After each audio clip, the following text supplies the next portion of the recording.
Hello, sports fans. Larry Allen here at the KGAS Studios. Hope you're having a great day. I certainly am. And next to me is the head coach of the Carthage Bulldogs, Scott Surratt. Well, the Bulldogs have no game this week, so we don't have any scouting report for you. Pleasant Grove. We'll get to that next week. But we can talk about the Gilmer Buckeyes. Gilmer Buckeyes came to town, the Bulldogs, with a 24-15 victory, and a couple of stats. I love stats. That gives Carthage a 4-game winning streak against the Buckeyes. The last time we lost was in 2014. We are 6-3 against Gilmer in the 13 years that Coach Surratt has been here at Carthage. Carthage extended their school record regular season winning streak to 28 games. Can you believe it? The last time the Bulldogs lost in the regular season, October the 7th, 2016, over at Kilgore, 41-34. And since then, the Bulldogs are 44-1. All right, well, Coach. And of course, we all know what that one is. But 44-1 since then. Okay, well, tell us what you saw in the Gilmer game. Well, I thought, and we were worried about our focus going in. I thought we were extremely focused against Marshall, and I thought you saw that early, how hard we played, and with the intensity, bouncing around and excited. And this time I thought we started early, decent, and it just felt like a little.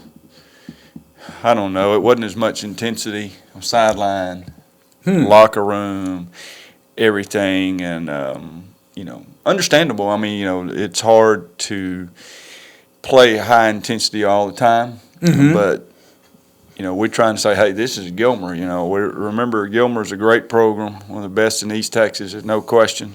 Top 3 program in East Texas, and let's get ready to play. And I thought we were, and then. I gave them the story after the game, the Lorena story. I think I shared it at Chalk Talk the other day. Is, in 2008 we beat Lorena. We were up, I think, 49-0 at half, something like that, and we pulled all the starters. This was the second round on the 2008 championship, and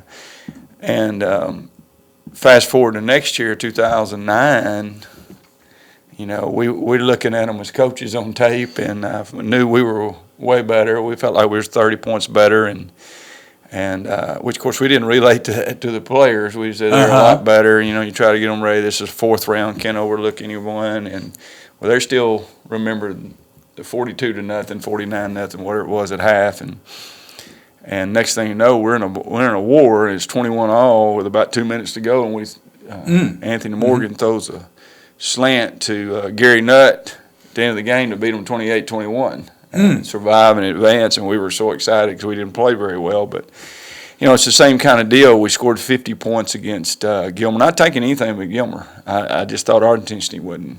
We scored 66. We scored 50 in the first half. I see. Okay. You know what I'm saying? When you score 50 points a team in the first half, that's a lot of points. And they thought, I think it was going to be, and then it did. It was 7-0, and then 10-0, and 7. So we were up quite a bit, and we dropped a touchdown, and we didn't execute as well, and we missed some touchdowns, and offensively, defensively, we played well again. They had 150 yards, and we just didn't get them off the field on the 3rd and long. I think it was 3rd and like 18, and we took a double move corner, and we had him doubled, and our corner, he's got to stay outside, let him run to safety, and he took the post move, and that's just inexperience, his first-year starter, and he should have stayed outside and let him go to safety he wanted to, but anyway, that happened, and then we had them on 3rd and 5, and they could not run the ball on us, obviously. And I think 40 yards total rushing, whatever it wasn't very much. And we jumped out and up, and we can't do that because we had underneath coverage. If we don't have underneath coverage, I can understand jumping in and out sometimes. But when you have help underneath, there's no way. That's a bust to jump underneath, and we did, and we had bad eyes, and they scored on the out and up on 3rd and 5. And but overall, defensively, there at the end of the game, we wasn't happy kind of how we finished. We did have a pass interference there. It was so close, it was unbelievable. On film, you can't even tell. And just things that we wasn't happy defense. But it's something that we can, push those guys because they have played very well. We've given up 7 points a game all year, and offensively we've averaged 40 points a game, and we usually don't get into that, but it's open week. Mm-hmm. It's open week, so we kind of look where we're at and kind of look at ourselves more, but we just got to do a better job offensively, throwing it and catching. I thought we ran the ball very well the other night because their front was really good. Gilmer's front, I think, is the best we've seen those guys. Out of all years we played them. They were very physical, and we knew they were, and they had some big guys up front. All right, so overall, a good. It's a win. It's a win. As you said at Chalk Talk, you're never going to apologize for a win. We never apologize for a win, and we're going to celebrate all victories, small victories or whatever. I've worked for people, and I have a problem with it too now. But I've got to make myself, but I work for a guy that we literally could win 40-something to nothing. I love the man. He's a perfectionist and a great coach, but it was never, ever, ever celebrate time. And let's celebrate this victory, and then let's get ready for the group tomorrow. That's one thing you learn. You learn good things, bad things, and for wherever you go. And I know my coaches are learning some good things and probably a lot of bad things from me if they go be a head coach. But we try to celebrate. It don't matter how bad, good, or ugly we play. If we win, let's celebrate our victories and let's get ready for the next. And we want to learn our.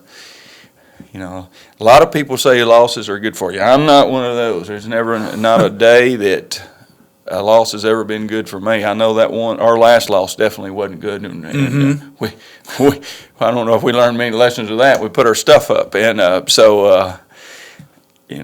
guess the lesson was if we'd played a little better, we wouldn't have had to put it up that week. But now I'm a guy, let's learn our lessons by winning. And that's what I told our team after. And I said, hey, we didn't play our best, but let's learn our lessons as we're winning. And, and I think you saw Gilmer was very excited how they played us, even after the game.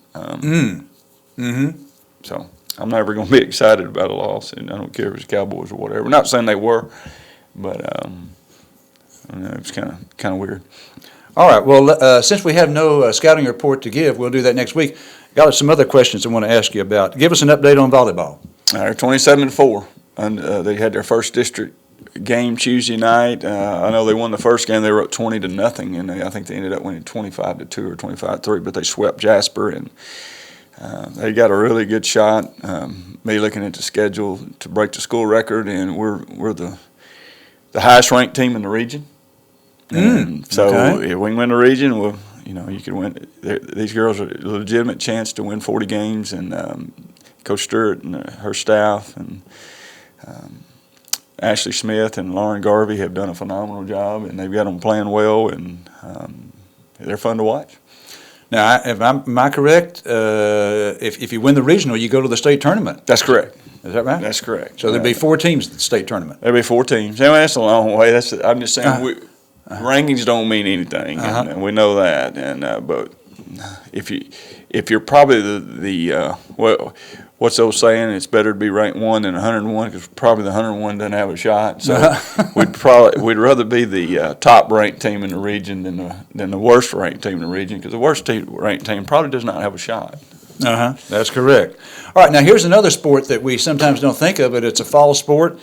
Did I see that our men's cross country won a meet over at Pine Tree? They did. They won it. They were very good. We have guys that all of them's back from last year. We were 6 points away from going to the state tournament last year. And we did have one young man, and I'll think of his name. I probably got it in my...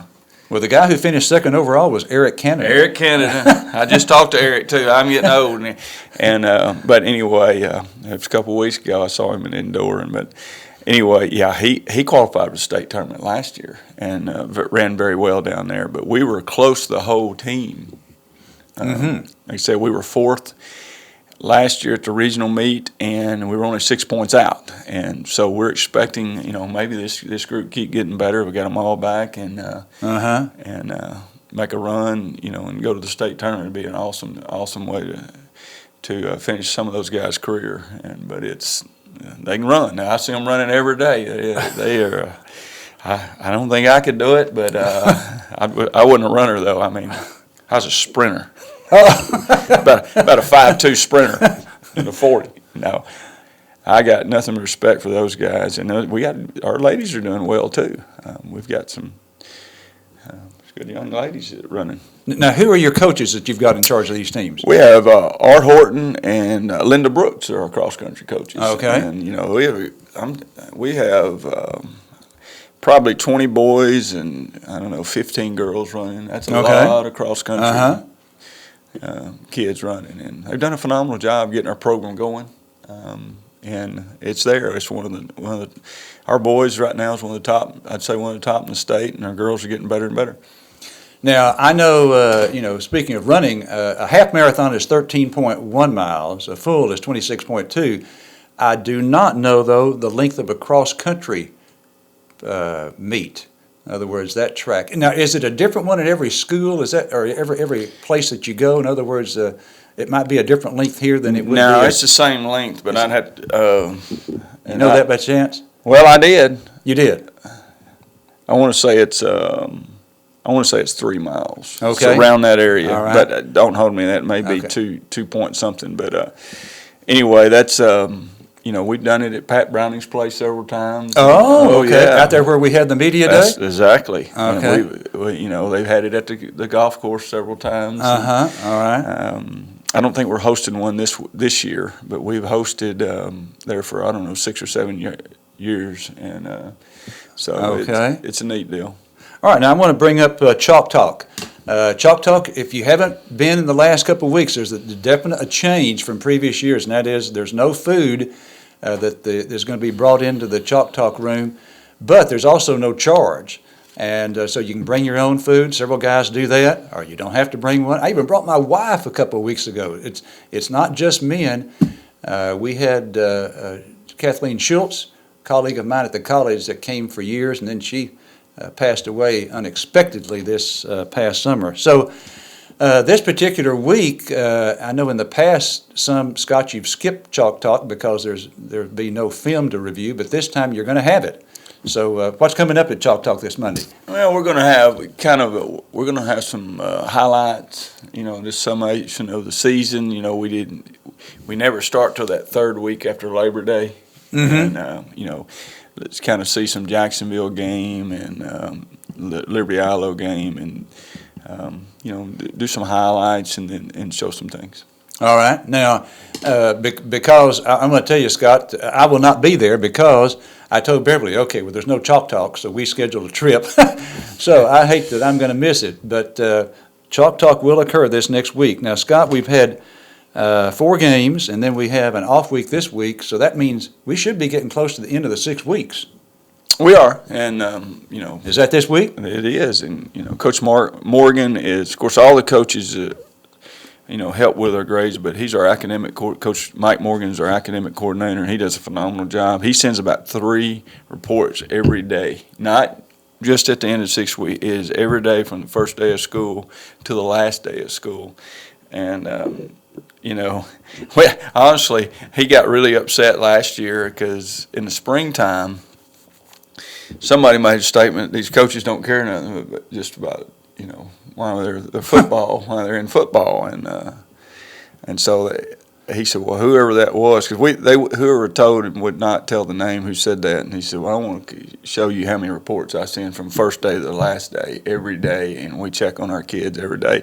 It's harder in the spring because if they're not playing anything and they're kind of getting tired of school, so it kind of matches together. So we're pushing them so much, because the start of school is fresh, and they are playing at the time, and then a lot of them, maybe their last thing's powerlifting or basketball, and then it gets harder every year. It gets harder pushing these kids, but that's our job, and I can assure you it's year-round job, and we wouldn't have it any other way. But whoever made that statement kind of don't know what he's talking about. It upset Mike, and it upset me because we don't go a day without mentioning academics and acting right. So we're going to continue to do that because I believe that's the success. And we tell these guys all the time, how many in this room are going to play professional football? probably 0. Mm-hmm. I said, I'm just going by percentages. Uh-huh. You know, we've had some great players. I've coached NFL athletes, but I've coached a bunch of other ones that had NFL talent, and it's probably 1% of the NFL talent that I've had, and it's less percentage than 1% of the guys that play make money in this game. But that's not what it's all about. It's about life lessons and, you know, being a part of a team and learning how many ups and downs. It's kind of like life. You know, it's how you're going to deal with the downs. Everybody can deal with the ups, and we've always said that. And you know, don't be a front runner. Everybody's when you're out in front, when life's going good, everything's rosy. You know, everybody can deal with that kind of stuff. But what happens when something goes bad, you know, not only in life but in a football game, and or a baseball game, basketball, whatever. Athletics would teach you more, or extracurricular band, whatever, would teach you more about life than, you know. I'm not saying anything else, but it teaches you more about it teaches you a lot about life, and that's what we're all about. And especially nowadays, these kids need more help than ever. Mm-hmm. You know, and so. All right, bring us up to date on the JV and freshman teams. JV's undefeated, and freshman's undefeated. So we hadn't really had close games, and so they played very well so far. And Gilmer, I think, was our closest games, and there were not. I don't know. They were 2-3 touchdowns. So, but played very well. And 3 of their 4 games that they've played have been on the road too. They've been on the road, and they've only been at home once. So we'll flip all that. They'll get a lot of home games now, and then the varsity gets to go on the road. And we're excited about the varsity going on the road, and that's how you got to win. And obviously, to do something really special and win championships is you got to do it on the road in the playoffs. And so we're excited about our schedule and excited to get to play Pleasant Grove on their homecoming up there, and we're going to see what we're made of and see how tough we are, because we know that one thing they're tough. That's just, they're going to be physical. We're going to see how physical we are and how well we can play on the road. Well, we'll get your scouting report on individual players next week. Let me just ask you about one of their strategies. Last year, they ran the play clock down to 5 or less on most of the snaps. Do you expect them to do it again? Well, we really did. You know, after the first probably 3 games, they watched us play, and after the other night, our execution wasn't great, so they may spin it and snap it, or change their home game plan and snap it quick.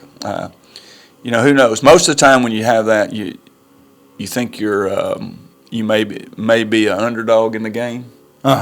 When teams milk it, like El Campo did in 12, it worked.